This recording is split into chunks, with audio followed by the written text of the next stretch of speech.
Ang kwentong ito ay hango sa totoong buhay. Karanasan ito ni Aling Banay. Taong 1964. Dinggel, Iloilo.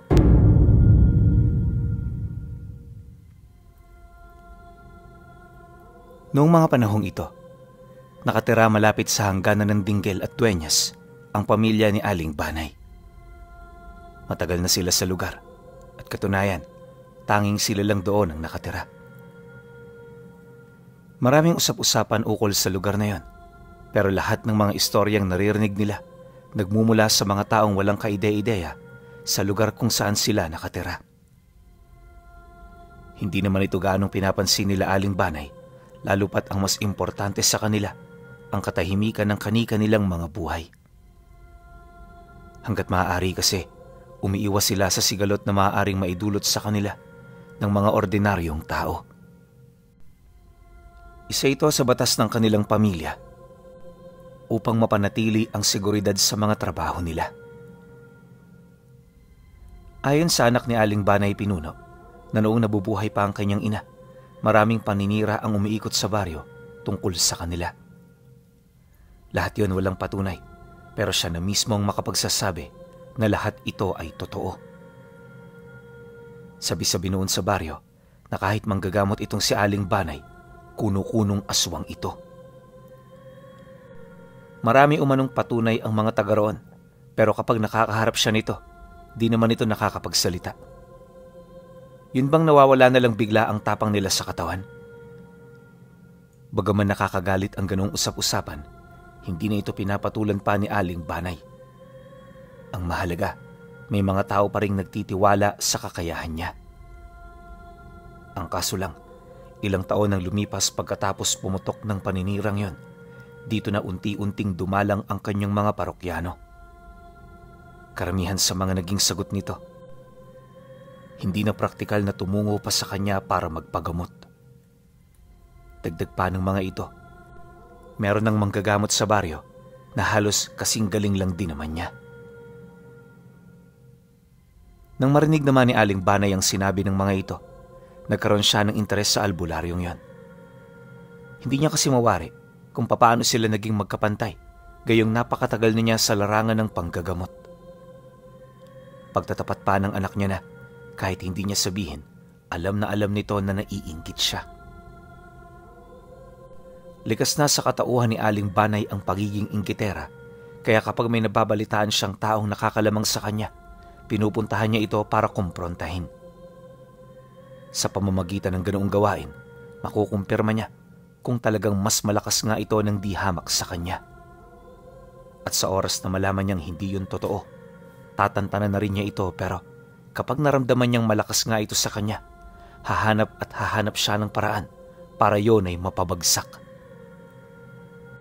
Masama man ito sa paningin ng kanyang pamilya, alam niyang tanging ito lamang ang paraan para mapanatili ang kanyang posisyon sa kanilang lipunan.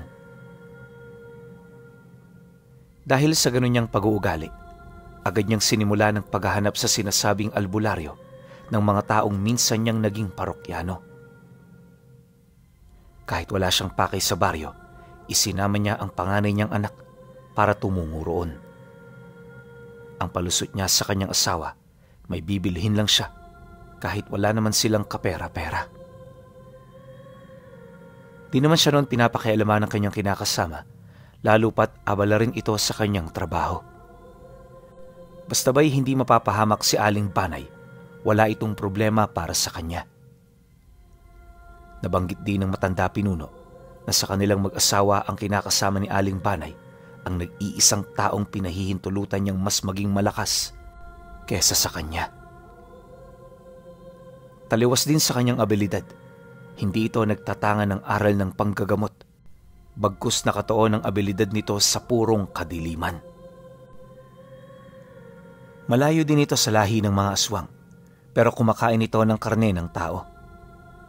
Ayon pa kay Aling Banay, na ang asawa niyang yon ay nagtataglay ng purong kadiliman. Kahit ang mga karga niya, wala roong panama sa kadahilan ng di hamak na mas malakas ang saklaw ng abilidad nito. Ngunit sa kabila ng ganun itong kakayahan, Hindi ito gaanong nakikialam sa mga sigalot na may kinalaman sa mga ordinaryong tao. Mas pinipili rin itong mabuhay ng tahimik sa kanilang bahay dahil tapos na ang panahon ng pakikipagdigma nito sa kanyang mga katunggali. Kumbaga, retirado na ang asawa niyang yon, kaya mas nakatuon na ito sa paghahanap ng kanyang tagapaghalili, kabilang sa mga tinitingnan nitong magmamana ng abilidad niya ay yung panganay niyang anak at ang sumunod dito. Yung mga nakababata kasi nitong anak, purong mga babae na, kaya hindi ito maaaring magtanga ng ganoong kapangyarihan. At dahil sa ganun itong ginagawa, literal na wala itong oras na umatupag sa mga problema ng kanyang asawa. 3 araw ang lumipas ng pabalik-balik ni Aling Banay sa baryo. Dito na ito napansin ng kinakasama niya. Kinagabihan noong mismong araw na yon, matapos ang kanilang hapunan, mahinaho naman siya nitong kinumpronta. Bing, napapadalas ata ang pagbaba mo ng baryo ah. Ano ang atin? Alam kong hindi ka magkakaganyan kung wala kang hinahanap. Bungad na wika nito sa kanya. Nang marinig naman ni Aling Banay ang sinabi nito, napasipat lang naman siya sa kanyang panganay na anak, habang paiwas na sumasagot sa kanyang asawa ng, "Wala naman akong pakay doon, Dong. May mga binibili lang kami ng mga anak mo, tapos namamasyal na rin.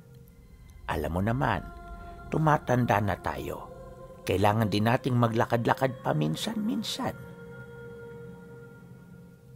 Siguraduhin mo lang yan, Bing. Kilala ko ang ugali mo, lalo na kapag nasasakta ng pamilya natin. Basta mag-ingat lang kayo. Masyado nang mapanganib ang panahon ngayon. Matapos naman itong makapagsalita, agad naman itong tumayo. Pag-alis nito sa hapagkainan, dito na niya niligpit ang kanilang mga pinagkainan.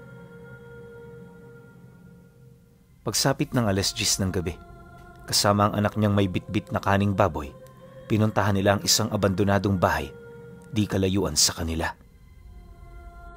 Ang lugar na yon pinuno, kulungan ng mga albularyong matagal nang dinukot ni Aling Banay. Ginawa niya ito para mabawasan ang mga katulad niyang nanggagamot sa lugar ng dinggel. Hindi naman tutol ang asawa niya sa ganoong gawain, lalo pat ang palaging prioridad nito ay ang kanyang kaligayahan. Para mabuhay naman ang mga nakakulong na albularyo, kaning baboy ang pinapakain niya sa mga ito. Kapag umaga, tubig lang ang inilalagay niya para hindi ito maubusan ng lakas. Nabanggit din ni Aling Banay na mag-iisang taon na ang pagkakakulong ng mga albularyong yon. Dagdag pa niya na, dati nasa 6 na piraso pa ang mga ito. Yun nga lang namatay yung 4, kaya 2 na lang ang natira. Kalunos-lunos man ang kalagayan ng mga taong yon, hindi siya nakaramdam ng anumang awa. Ang tingin niya kasi sa mga ito, mga kaaway na dapat parusahan. Matapos naman nila itong abutan ng pagkain, agad naman silang bumalik sa bahay. Pagsarado nila ng pinto, rinig na rinig nila ang sigaw ng pagmamakaawa ng dalawa. Inbang parang gusto na nilang matuldukan ang kalbaryo ng buhay nila. Ngunit sa kasamaang palad, hindi ito pinahintulutan ni Aling Banay.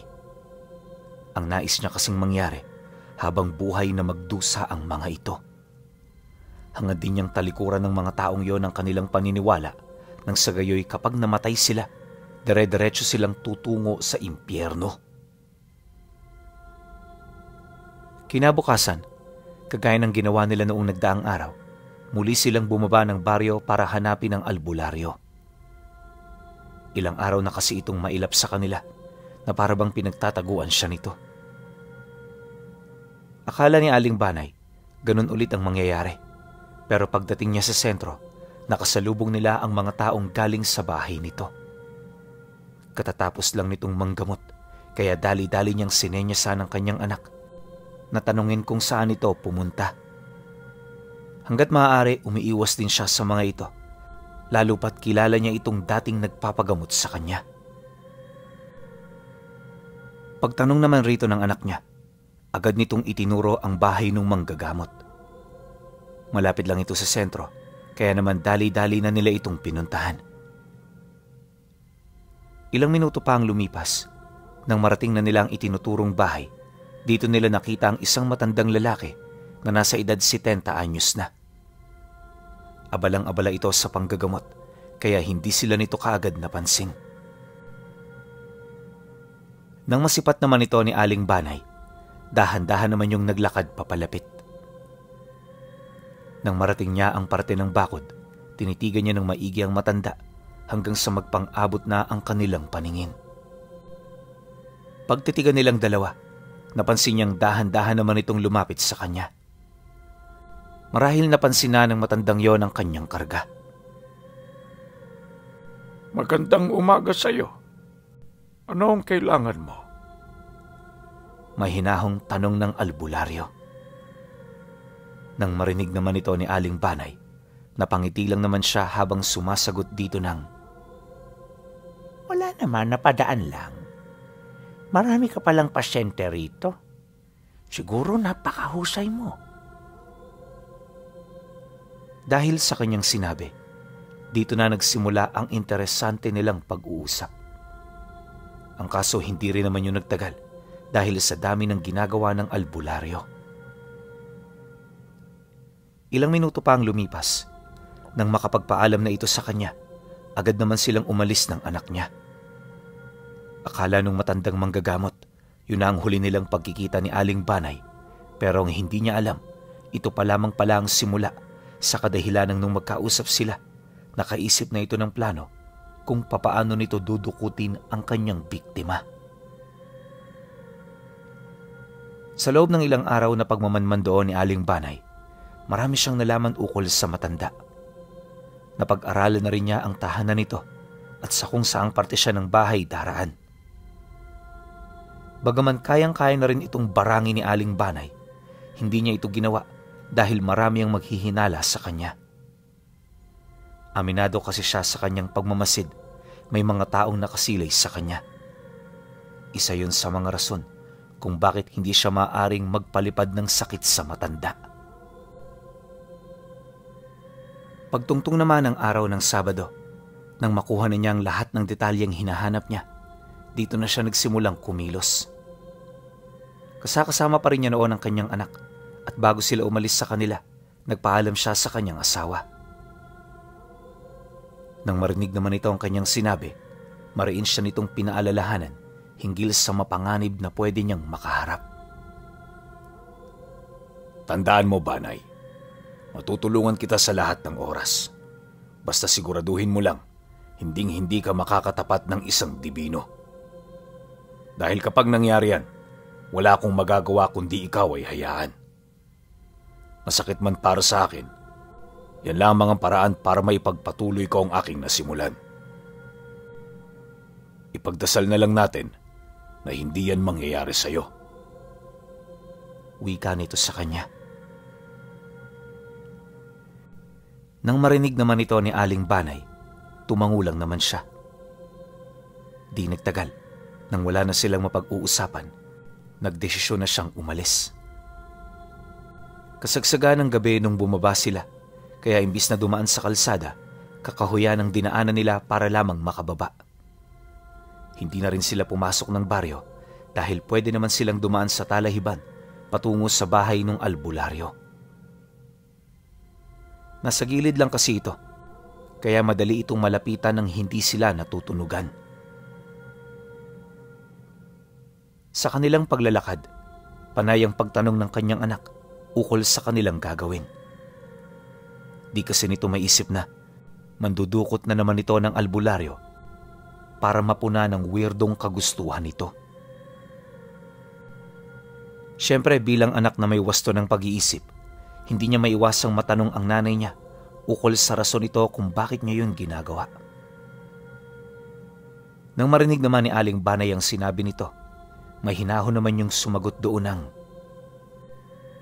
Malaki ka na anak, pero alam kong hindi mo pa ito mauunawaan sa ngayon. Basta ang mahalaga, sumunod ka lang sa gusto ko. Huwag ka na mag-isip ng kung ano-ano.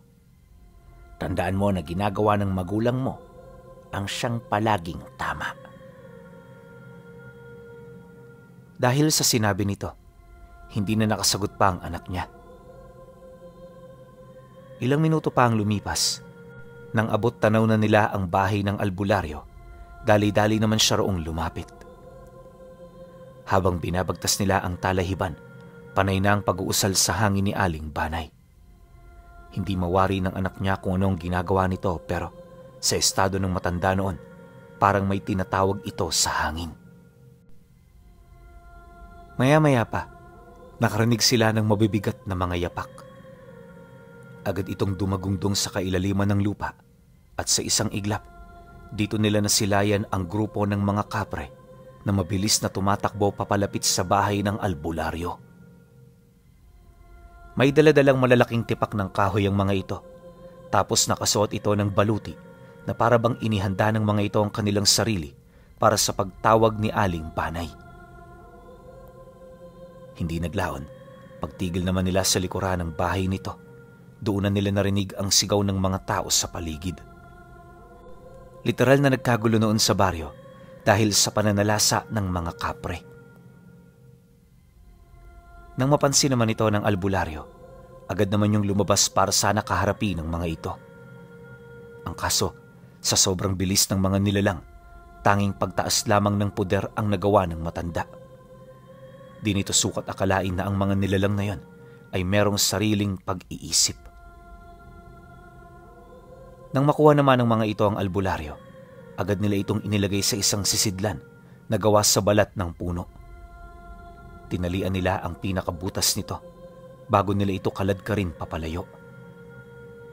Nang masipat naman ito nila Aling Banay, kampante naman silang naglakad hanggang sa makalayo na sila sa lugar.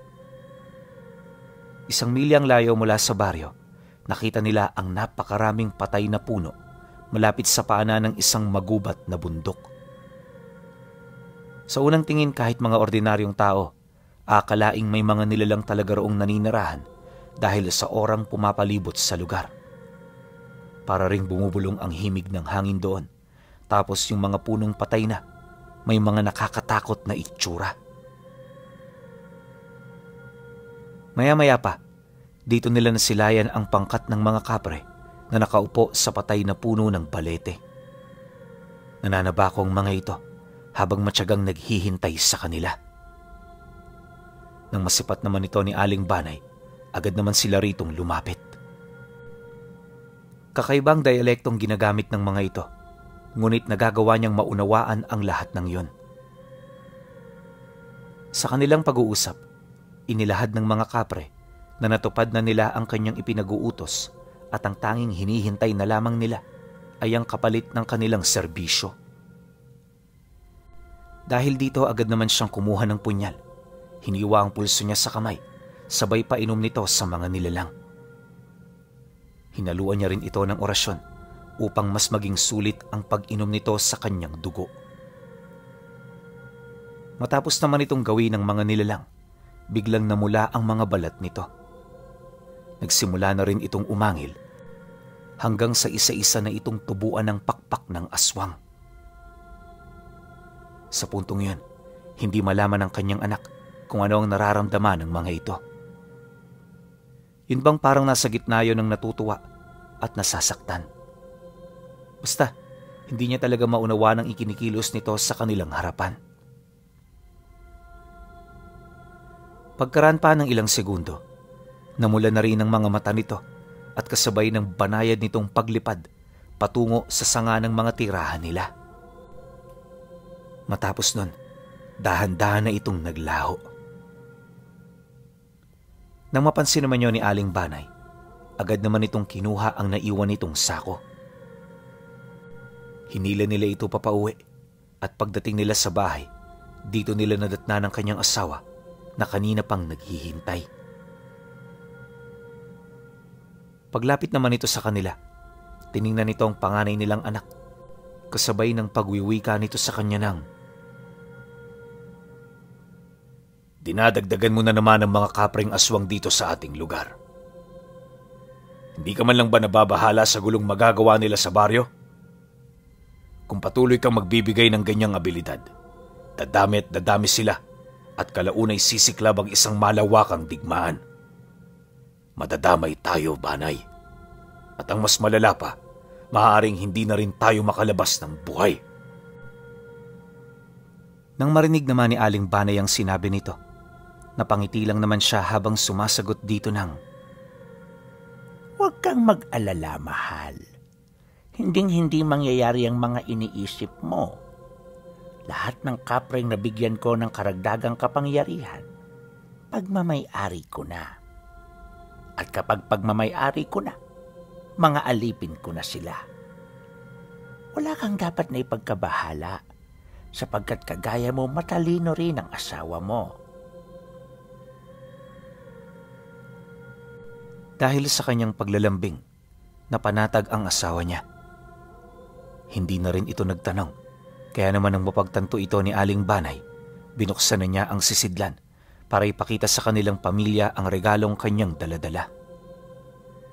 Paghugot niya ng albularyo sa loob, agad naman itong nakita ng asawa niya na kasalukuyang nakatali at may busal sa bibig. Punong-puno rin ito ng galos sa buo nitong katawan, tapos may mga malalalim itong sugat sa may parte ng tagiliran. Literal din na naghahabol hininga ang albularyo at sa itsura nito, nanganganib na ang buhay nito.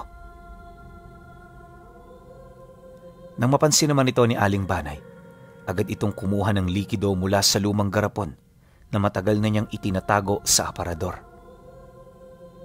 Ang likidong yun pinuno, pinagbabara ng bertud ng isang mataas na antas ng gabunan. Nagtataglay ito ng mabilisang pagpapagaling, kaya sa halip na ang kininito ni Aling Banay, ginagamit niya ito sa purong panggagamot. Maliban din sa ganoong bagay, marami pang pwedeng paggamitan ng bertud. Yun nga lang napakapangit ng lasa ng likido nito sa puntong hindi ito kayang lunukin ng isang ordinaryong tao. Pagbalik naman niya sa kinaroroonan ng lalaki, tinunaw niya ang bakod at puder nito sa katawan. Inalisan din niya ito ng karga, tapos tinanggalan ng kasuotan. Matapos nun, tinali niya ang mga braso nito sa malaking tipak ng kahoy bago tuluyang pinatayo. Sinigurado rin niyang hindi ito makakapumiglas pag-alis niya ng busal nito sa bunganga. Maya-maya pa, pagharap naman nila ng albularyo, pilit naman itong nagsalita kahit hinang-hina ito. Sinasabi ko na nga ba, may kakaiba sa'yo. Nung una tayong magkita, ramdam kong nagbabalat kayo ka lang bilang katulad namin. Ngayon, pinakita mo na rin ang iyong totoong anyo. Nang marinig naman ni Aling Banay ang sinabi nito, bigla naman niyong ngumisi. Nakakaloko ang pagtawa niya sa albularyo na para bang wala na itong magagawa. Ang kaso lang bago niya ito matalian sa liig, may sinabi ito sa kanya na tumatak sa isip ng asawa niya. Dibinong tiyuhin ko. Siya rin ang maestro ko. At kapag nalaman niyang nawawala ako, hindi kayo makakatakas. Mapapatay niyo nga ako, pero hindi rin kayo magtatagal. Dahil sa sinabi nito, agad itong sinapak at tinigalpo ni Aling Banay. Dali-dali niya itong binusalan sa bibig at sa halip na painumin ng langis, hindi niya na yun tinulungan. Kahit nasa panganib ang kalagayan nito, dinala niya ito sa kanyang kulungan. Akala niya kasi makakaligtas ito hanggang sa susunod na gabi, pero nagkamali siya. Kinabukasan kasi nun, nung dadalhan na nila ito ng inumin, nadatnan nila itong nakahandusay sa sahig at wala ng buhay. Sa estado ng labi nito, parang nung nagdaang gabi pa yun binawian. Sinubukan din niya itong tulungan para iligtas pero naging bigo siya.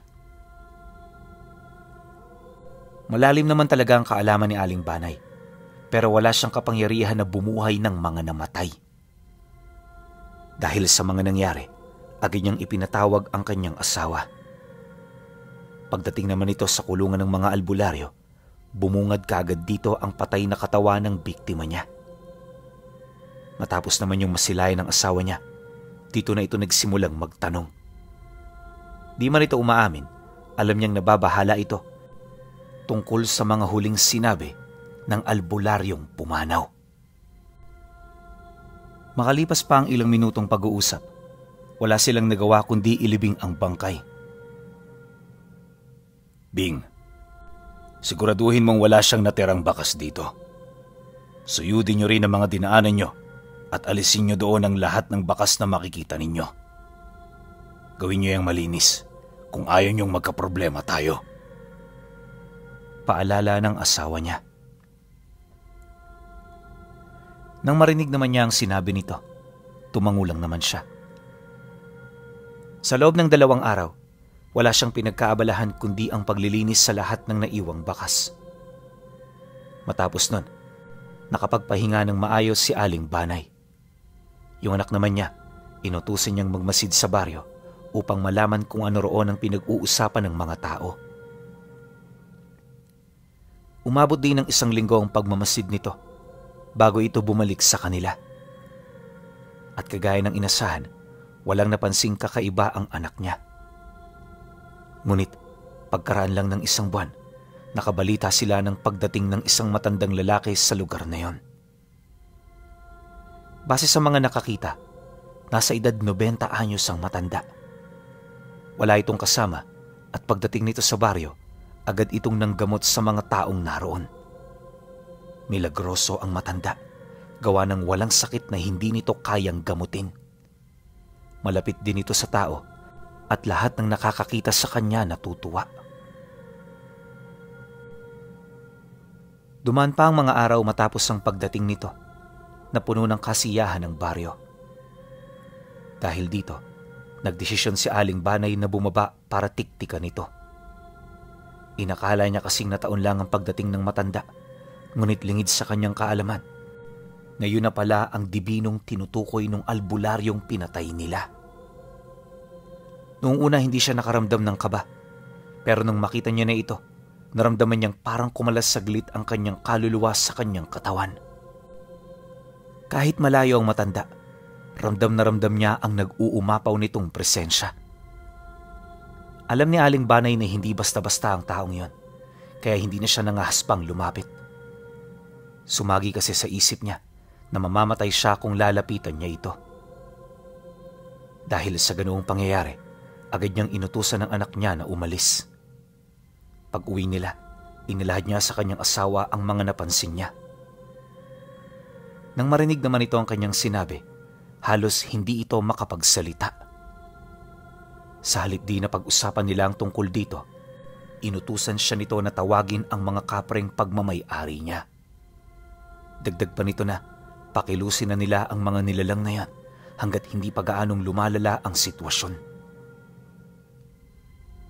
Mariin din itong inilahad na dadagdagan niya ang kapangyarihan nito para magkaroon nito ng tsansang makapaslang ng dibino. Sa paglalim ng gabi, nagkumpulan na ang mga kapreng aswang sa labas ng bahay. Nasa 20 ang bilang ng mga ito at lahat yon ay pawang pinakamalalakas sa kanilang uri. Matapos itong kausapin ni Aling Banay, binasbasan ito ng kanyang asawa. Hindi nagtagal, nang mailahad na nila ang plano, agad namang umalis ang mga ito. Paglayo ng mga nilalang, tahimik nilang hinintay ang pagbabalik nito sa labas ng kanilang bahay. Ang kaso lang, inumaga na lang sila, hindi pa yon nakakauwi. Sinubukan din itong tawagin ni Aling Banay, pero walang naging pagsagot yon. Literal na naglahong parang bula ang mga nilalang. Paglahad naman niya nito sa kanyang asawa, bigla itong umatras habang nagwiwika sa kanya ng, Pasensya ka na, Bing. Kung totoo nga ang mga sinabi mo, hindi na kita matutulungan pa. Binalahan na kita noon pa, pero hindi ka nakinig. At dahil dyan, mamamatay ka ng maaga, mahal ko. Nang marinig naman ni Aling Banay ang sinabi nito, pilit naman siyang nagmakaawa sa kanyang asawa. Alam niya kasing may magagawa ito para mailigtas siya, pero sa kasamaang palad hindi ito nakinig sa kanya. Inuulit ko, Bing. Wala na akong magagawa. Ang mga dibinong nasa rurok ng aral ng kanan. Pag kinalaban mo sila, para ka na rin nagpakamatay. Kung inaasahan mo ang abilidad kong ito, ako na mismo ang nagsasabi sa iyo, wala ito sa kalingkingan ng dibino. Pagkasambit naman ng asawa niya sa mga katagang yun, galit na galit naman siyang sumagot dito ng,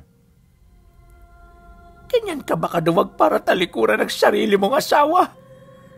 Pwes, kung wala kang gagawin ako, marami. Matapos naman niya itong mailahad, dali-dali siyang pumasok sa loob ng bahay. Ininom niya ang bertud ng gabunan at pagkatapos nito halos masiraan na siya ng bait. Ang kapangyarihan ng bato nanood sa kanyang kaluluwa sa puntong hindi na niya alam ang gagawin niya. Kinaumagahan, nagpa siya itong pumunta ng baryo kasama ang kanyang anak. Galit na galit itong pumunta roon at kahit sinong pumigil hindi na niya pinakinggan. Bagaman nag-aalala ang panganay niyang anak, wala itong lakas ng loob para sumalansang sa mga nais niya. Nang marating nila ang baryo, naghintay sila hanggang gabi bago sinalakay ang tinutuluyan ng dibino. Ngunit nang gawin na ito ni Aling Banay, hindi man lang ito tumagal ng 1 minuto sa harap ng dibinong albularyo. Lingid sa kanyang kaalaman, isang malakas na kumbatero ang dibino. Nang magkaharap pa lang sila, parang lobong may singaw ang kanyang mga karga.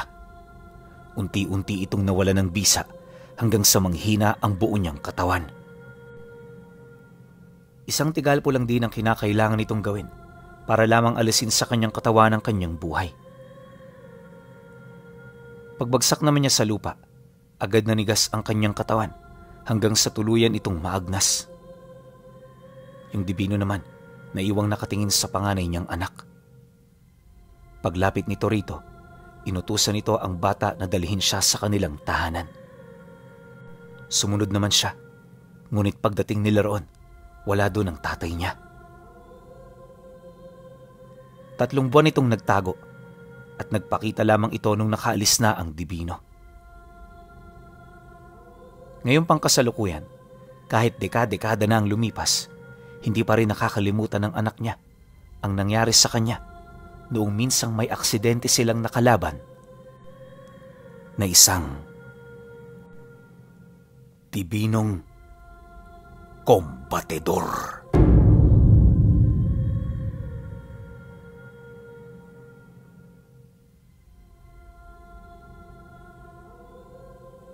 Alam nyo naman, kapag dibino, nagbibigay talaga tayo ng opinion dyan. Pero itong kombatedor, hindi ko alam kung meron silang pagkakapareho ng mga kombaterong dibino, pero siguro mas mataas na antas to. O kung di naman mas mataas na antas, mas marami siyang alam pagdating sa kombate. Pwedeng ganun, di ba? Or mix siya. Magaling sa pakikipagkombate, tapos sobrang galing sa panggagamot. Kasi nga, ang sabi sa kwento, wala siyang gamot, wala siyang sakit na hindi napagaling. Diba? So, ibig sabihin, kakaiba nga talaga yung antas ng dibino na to. Tapos, yung dun sa umiiyak yung asawa nito ni Aling Banay kasi wala siyang magagawa sa dibino, sobrang kinilabutan ako dun. Diba? Parang puring-puri nila yung mga dibino kahit na nasa panig sila ng kaliwa. Diba? So, overall, para sa akin, sobrang angas, sobrang ganda ng kwento na to. Angat na angat yung pinagmamalaki nating pinakamalakas na mandirigma ng kanan, which is yun nga, yung mga dibino.